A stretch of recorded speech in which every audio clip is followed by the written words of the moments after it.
I had an Alani. I've had half of an Alani this morning, and this work is so tiny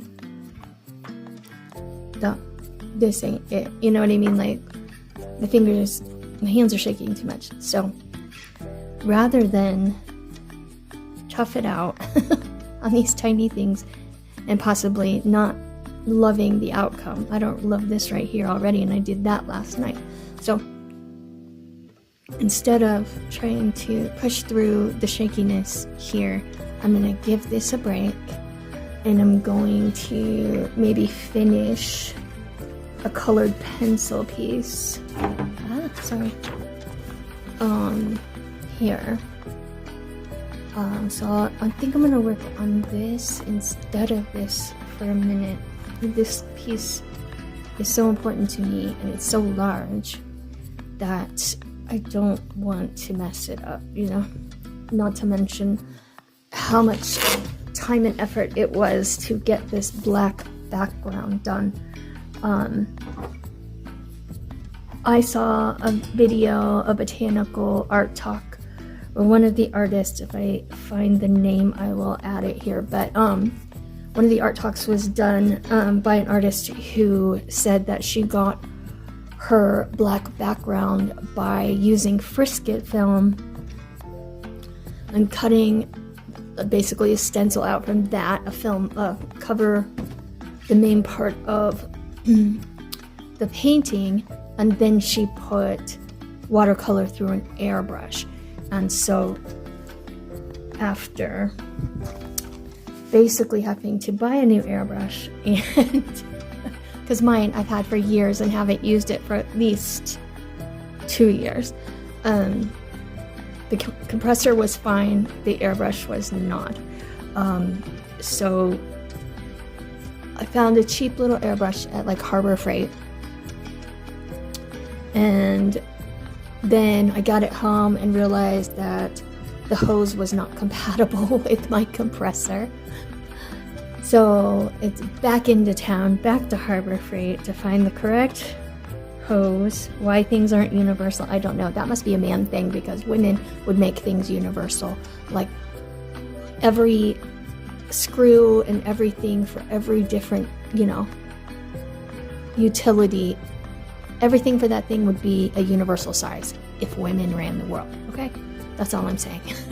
What is the point of... Anyway, not the point. Anyway, my hands are shaky, so I don't want to work on that, but I could probably do just fine with colored pencil on this piece. So I'm going to work on that. And yeah, and then I'll come back to this once that caffeine has worked its way through my system, because I don't want to mess up just because of that, you know what I mean? I don't drink a ton of caffeine generally, so to have even half an Alani is gonna give me a little bit of a, well, it gave me a pick-me-up, it's also giving me the shake, so I'm gonna give this a break. Anyway, so this background was done first with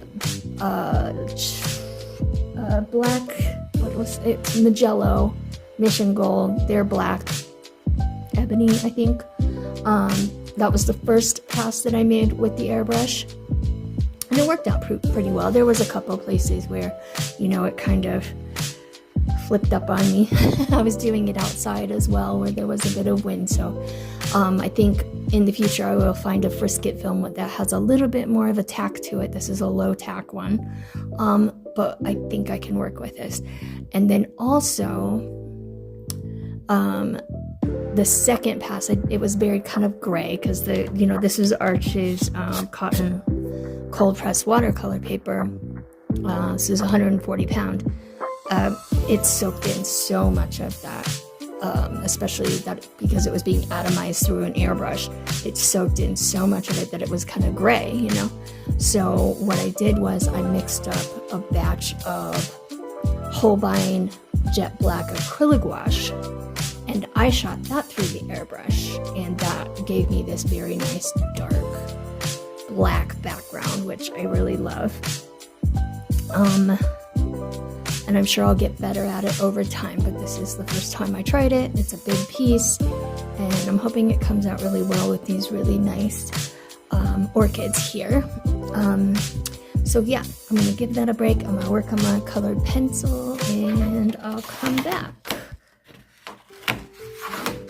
I'm holding it down with tape on my board because I fear that if I tape it down from the outside, from the front, it's going to pull up my paint. So, but because I did this with acrylic gouache, there's an upside and a downside to it. The acrylic gouache is not like regular gouache. When it dries, it's not rewettable like regular gouache is. So I think in the future I would do regular gouache, but here's why.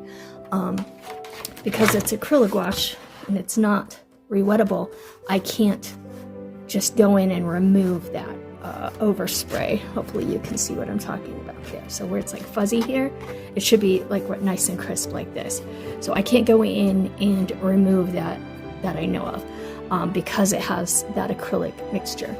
If it were regular artist, designer's gouache, that would be rewettable, and I could actually lift some of that out. So for future reference, the good thing about it being non-rewettable is I don't have to worry about any bleeding and any cauliflowering around when I'm painting. The bad thing is I can't make corrections by lifting. I hope that makes sense. So that's that piece, and I'm gonna work on some colored pencil. And all right, I'll be back. The other thing I wanted to mention was I got these pens on Amazon. It came with 16 of them. They're fountain pens, so they come like this, 16 of them. And it's like maybe a medium nib, okay? And then the refilling contraption here is a suction, and you just twist it to pull up the ink, and then you just literally put the entire tip of the pen in your ink bottle and pull it up, and it suctions the ink up into the pen for you. And I thought these were not going to be very good at all because they were inexpensive, maybe $20-some for 16 of them. But they immediately write beautifully. They're super handy and wonderful. But the reason I got them is because I thought it would be cool to do an experiment with putting watercolor in them and then doing my sketch with the watercolor, and that way when I go to do my painting, that watercolor would just re-wet and disappear into the painting, and then I could make, I had 16 pens I could make with different watercolor. Well, I did some mixes, like I mixed tube watercolor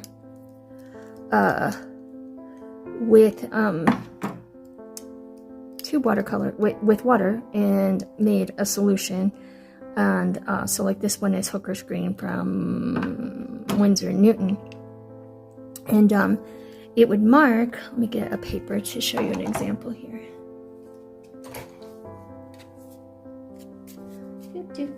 Let's see. Okay, so here we go. So there's just a sample sheet of paper. So this is the Hooker's Green. And you can see how much is in there and all of that. So you can do your sketch with these. So I'm just doing like some cross hatching or whatever. So you're doing.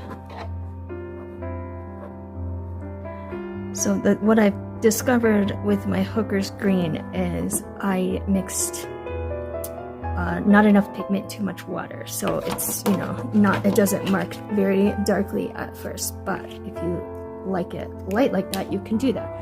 And then let me get some water here. And then as you're painting, you can see it'll dissolve so that, your undersketch is just blending into your piece, as opposed to like using graphite or something like that, where you can get that graphite smearing into your painting or ink or anything like that, or an ink that's going to stay there that won't move or something like that, or pencil. You can actually do your sketch a little darker if you want, so that you can see it better, as opposed to having to erase out so much of your sketch that you can't see where you're trying to paint. Well, and then I have some where I've put inks in them too. So this is like a Herbin ink, and because it is a water-soluble ink, see how well it just writes right away? Because it's a water-soluble ink, I can do the same thing, and it actually works even better without ink. With cotton paper, of course, you'll have to be careful with that nib scraping too deep into it. You want to, you know, sketch gently if possible, like, you know. But I've got a little learning curve going here. But I was worried about mixing the tube watercolor with water and putting it in the pen. Would it dry out in the pen? It hasn't, and I've had these for about a week now, so that's interesting. But then I realized I have a liquid watercolor that, you know, is made to be liquid. So I put some of that in this pen. So this is Ecoline Magenta. Yeah, Magenta. And that worked even better. So you can see I can sketch something out. You know, and also you can, you know, it depends on the color of what you're painting as well. You can get so many different colors of liquid watercolor. Dr. P.H. Martin's makes some, Ecoline, I think Sennelier makes some, there's a bunch. And then in the water soluble, boom, you know, it just blends into your painting. So I had to do some experiments with that, and it has worked very, very nicely. Until I thought I would be cute with my big painting I was just doing. And last night I thought, oh, I have that magenta ink in my fountain pen. And so here you can see I started with my fountain pen with that magenta watercolor in it. And I don't love how it washed out on top of this rich green gold. So I think it's better for an under sketch, but I think it works fantastic for the under sketch. So there's that. And I thought I would talk about that real quick, because this these pens are so economical. They immediately write so well. They are very, very nice, and you can see how much product you have inside them. And like I said, you can get any number of shades and colors in the Ecoline brand, or Schminke, or who else has liquid watercolors. There's tons. Dr. P.H. Martin's, but also the water-soluble ink, water-based ink, like the Herbin I have, or Ferris Wheel Press. They have a lot of what's the word? Water-based inks. Here's a box from one right here. This is called Ambrosia Indulgence, and you can see like their packaging is everything. But this can be, a lot of them have a shimmer to them as well, which doesn't show up as much when you comes from a pen like this, as much as like a brush. But you can sketch with that, and it will water down in the same way. And so I think that would be really cool for some like shading as well, things like that. And also precision work, like with botanicals. Like I said, I don't love how it worked on that particular painting. That doesn't mean that I won't love it on something else. So, yeah. So, and how good is this color, this Herbin color for florals? Isn't that beautiful? Anyway, so I'm, thinking of different inks and watercolor, liquid watercolor I want to put in these. And they're just brilliant. And like I said, they're on Amazon, and you get 16 of them. And that has been a really fun experiment.